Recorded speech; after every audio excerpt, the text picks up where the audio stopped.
نعوذ ونسلم علی رسولہ الکریم اما بعد فاعوذ باللہ من الشیطان الرجیم بسم اللہ الرحمن الرحیم۔ السلام علیکم ناظرین، ایس کے بی روحانی پروگرام میں ہوں آپ کا ہوسٹ رانا ظفر حسین۔ ناظرین محترم، آج کی ویڈیو میں ہم آپ کو 7 محرم کا وظیفہ اور 7 محرم کی عبادت کے بارے میں بتائیں گے۔ ناظرین گرامی، ماہ محرم دین اسلام میں حرمت، تکریم اور عزت والا مہینہ شمار کیا جاتا ہے، اور بے شک اس ماہ مقدس کی حرمت محمد والے محمد کی نسبت سے ہے۔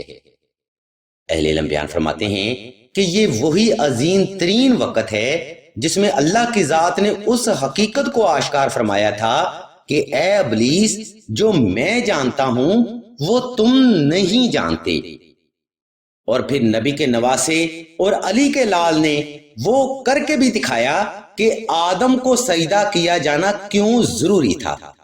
ناظرین محترم، بڑی ہی عجیب اور دل فریب بات ہے کہ جب ہم آل محمد کے فضائل لکھنے لگتے ہیں تو قلم خود بخود چلنے لگتا ہے اور زبان بولنے لگتی ہے، اور بے شک یہ روحانی فیض میرے نبی کے نواسے کا ہے جو کہ ہمیں نسل در نسل سے مل رہا ہے۔ اگر آپ بھی یہ روحانی فیض حاصل کرنا چاہتے ہیں تو اس ویڈیو کو شروع سے آخر تک مکمل توجہ کے ساتھ سماعت فرمائیے گا، کیونکہ اس ویڈیو میں جاری کردہ بیان صدقہ محمد والے محمد کی نسبت سے اہل محبت کے لیے ایک عظیم ترین تحفہ ہے۔ ناظرین محترم، سلسلہ کے بزرگ بیان فرماتے ہیں کہ جو فرد 7 محرم کو 111 بار درود ابراہیمی، 111 بار دعائے نادیلی صغیر اور 111 بار سورہ عصر کی تلاوت کر کے آل محمد کی نسبت سے صدقہ ادا کرتا ہے تو اللہ کی ذات اس فرد کی من چاہی مراد کو ضرور پورا فرماتے ہیں۔ اور اہل علم مزید بیان فرماتے ہیں کہ جو فرد 7 محرم کو اس وظیفہ کو محبت کے ساتھ مکمل کرتا ہے تو وہ فرد تا حیات ہر قسم کے قرض، مرض، غربت و افلاس، تنگ دستی، رزق کی کمی، کاروباری ناکامی، رشتہ اور شادی کی بندش، اولاد کی بندش، جادو، سحر و اسیب، فوبیا، ہسٹیریا 18 اور ہر قسم کی روحانی اور جسمانی بیماری سے صدقہ محمد والے محمد محفوظ رہتا ہے۔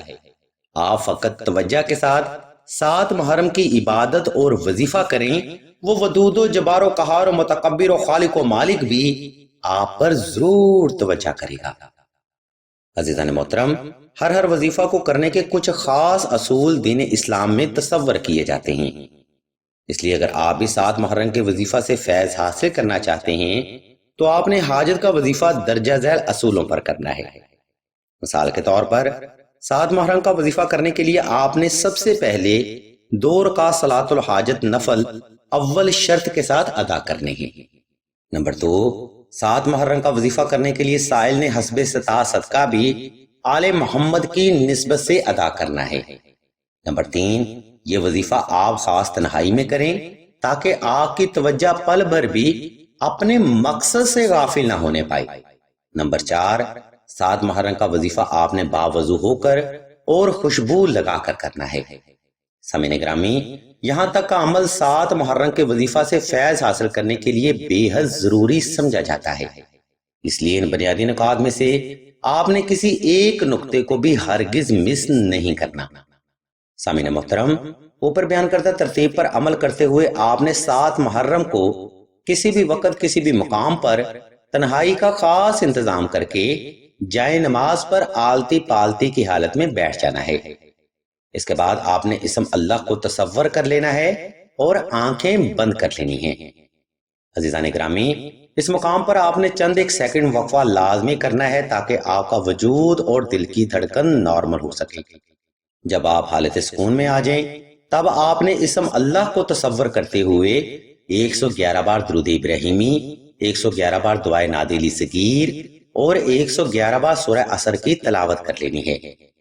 اس تلاوت کو محبت کے ساتھ تمام کر کے آپ نے اللہ کے حضور ایک لمبا سجدہ حاجت ضرور ادا کرنا ہے، جس میں آپ نے اپنی جائز حاجت کو اللہ کے حضور بڑے ادب اور عاجزی سے رکھنا ہے۔ اہل علم بیان کرتے ہیں کہ جو فرد 7 محرم کو اللہ کی بارگاہ میں سجدہ ادا کر کے دعا کرتا ہے تو اللہ کی ذات اس فرد کی ہر جائز حاجت کو آل محمد کے صدقہ جلد پورا فرماتے ہیں۔ اس لیے آپ فقط یہ روحانی عمل توجہ سے فرمائیں، انشاءاللہ اللہ کی ذات بھی آپ کو یقینی فیض عنایت فرمائے گی۔ عزیزان گرامی، آج کا روحانی پروگرام ہم یہاں پر تمام کرتے ہیں۔ اس علمی پروگرام میں ہم نے آپ کو 7 محرم کا وظیفہ مکمل وضاحت کے ساتھ بیان کر دیا ہے۔ ہم ویڈیو کا اختتام کرنے سے پہلے آپ پر یہ بات بھی واضح کرتے چلیں کہ سلسلہ خیر البشریہ نے ماہ محرم کی خاص دعا کا روحانی پروگرام بھی شروع کیا ہے۔ دعا کا یہ خاص پروگرام ان بہنوں کے لیے ہے جو کہ اولاد کی بندش، رشتہ کی بندش یا جادو سحر و اسیب کا شکار ہیں۔ اگر آپ بھی ایسے مسائل کا شکار ہیں تو بغیر دیر کیے کمنٹ سیکشن میں اپنا نام اور اپنا مسئلہ بیان کرتے ہیں۔ سلسلہ کے بزرگ انشاءاللہ آپ کے لیے دعائیں خاص بھی کریں گے اور ہر روز کی دعا میں آپ کا نام خصوصی طور پر شامل کیا جائے گا۔ یاد رکھیں، اس نفسا نفسی کے دور میں کسی بھی فرد کا آپ کے لیے دعا کرنا یا حاجت کے لیے آمین بولنا حاجت کی تکمیل اور مشکلات سے نجات کا ذریعہ بن سکتا ہے۔ اس لیے اس بابرکت دعا میں اپنا نام ضرور شامل کروائیں۔ ہم بھی اللہ کے حضور دعا کریں گے کہ تمام مسلمانوں کو اپنے حفظ و ایمان میں رکھیں اور تمام مسلمانوں کی تمام نیک اور جائز حاجات کو صدقہ محمد و آل محمد کی نسبت سے جلد پورا فرمائیں۔ آمین ثم آمین یا رب العالمین۔